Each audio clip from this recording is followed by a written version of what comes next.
আজকে তোমাদেরকে আমাদের স্কুলে এমন এক জায়গা দেখাবো যেখানে সবাই জিএফবিএফ দেখা করে। আর এইদিকে আমি ধোকা খাওয়ার পর আমার অবস্থা দেখতে পাচ্ছ। জায়গাটা কোথায় আর আমার কেন বেকআপ হলো, চলো প্রথম থেকে বলি।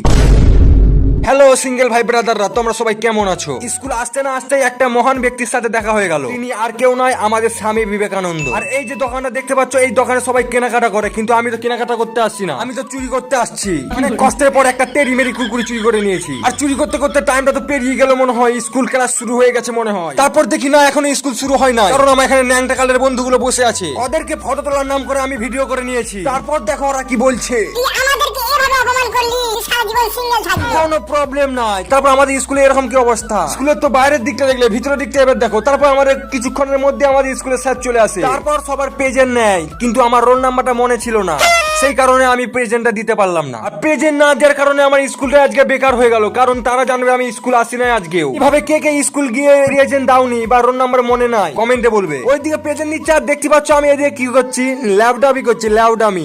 আর তারপরে আমি একটু কালা হয়ে গেছি। তারপর দেখতে পাচ্ছ ওইদিকে ক্লাস হচ্ছে আর এইদিকে আমি ফেলাবলি মারছি। বুঝতেই পারছো আমার পাওয়ার কত বড়। বাদ দাও, তারপরে মেন কথায় আসি। আমি বলেছিলাম তোমাদেরকে যেখানে জিএফবিএফ দেখা করে সেই জায়গাটাকে দেখাবো, আর ফাইনালি সেই জায়গাটা আমি স্কুল শেষের পর চলে আসছি।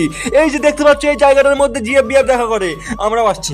দেখা করতে আসে, আমার সাথে এরকম দুর্ঘটনা ঘটবে আমি নিজেও ভাবতে পারিনি। চলো নেক্সট ভিডিওতে বলবো, ফলো করে রাখো, বাই।